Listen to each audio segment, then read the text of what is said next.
Cherthala saint Michael's കോളേജിൽ 10 നാൾ നീണ്ടുനിന്ന കരപ്പുറം കാർഷിക മേളയ്ക്ക് സമാപനം. മന്ത്രി പി പ്രസാദ് സമാപന സമ്മേളനം ഉദ്ഘാടനം ചെയ്തു. സമ്മാനങ്ങളും അദ്ദേഹം വിതരണം ചെയ്തു.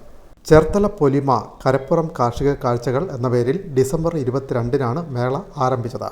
കരപ്പുറത്തിൻ്റെ കാർഷിക പെരുമയും പൈതൃകവും പുതുതലമുറയെ പരിചയപ്പെടുത്തുകയും പരിപോഷിപ്പിക്കുകയും ചെയ്യുക, കാർഷിക മേഖലയുടെ സമഗ്ര വികസനം സാധ്യമാക്കുക തുടങ്ങിയ ലക്ഷ്യത്തോടെയാണ് 2ാം തവണയും കാർഷിക വ്യാവസായിക മേള സംഘടിപ്പിച്ചത്. 150ഓളം സ്റ്റാളുകളിലായി 3000ഓളം ഉൽപ്പന്നങ്ങളും ഉപകരണങ്ങളുമാണ് സജ്ജമാക്കിയിരുന്നത്. വിവിധ വകുപ്പുകളുടെയും സംഘടനകളുടെയും സ്ഥാപനങ്ങളുടെയും നേതൃത്വത്തിലാണ് സ്റ്റാളുകൾ പ്രവർത്തിച്ചത്. വിനോദത്തിനും വിജ്ഞാനത്തിനും ഉതകുന്ന നിരവധി സംവിധാനങ്ങളും ക്രമീകരിച്ചിരുന്നു. സെമിനാറുകൾ, സംവാദങ്ങൾ, പ്രദർശനങ്ങൾ, ബിസിനസ് മീറ്റുകൾ, കലാവിരുന്നുകൾ തുടങ്ങി നിരവധി പരിപാടികളാണ് 10 ദിവസങ്ങളിലായി നടന്നത്.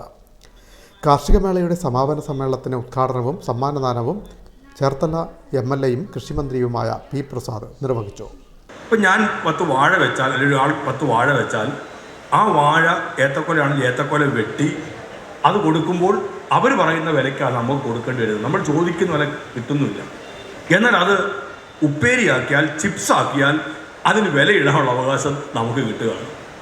കപ്പ റെഡിയാക്കി ആ കപ്പ വറുത്താൽ വിലയിടാനുള്ള അവകാശം നമുക്ക് കിട്ടുകയാണ്.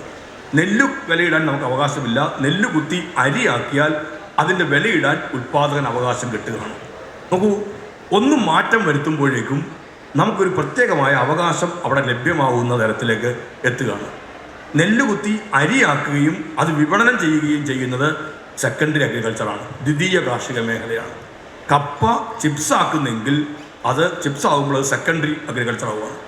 അങ്ങനെയാണെങ്കിൽ എന്തുകൊണ്ട് ഈ ദ്വിതീയ കാർഷിക മേഖല കൂടി നമ്മൾ ഗൗരവത്തിൽ എടുക്കേണ്ടതല്ലേ എന്ന് ഞങ്ങൾ ആലോചിച്ചു. അതിൻ്റെ ഭാഗമായിട്ട് പരമ്പരാഗതമായ നമ്മുടെ ശൈലി പ്രാഥമിക കാർഷിക മേഖലയിൽ നിൽക്കുക എന്നുള്ളത് മാത്രമായിരുന്നു.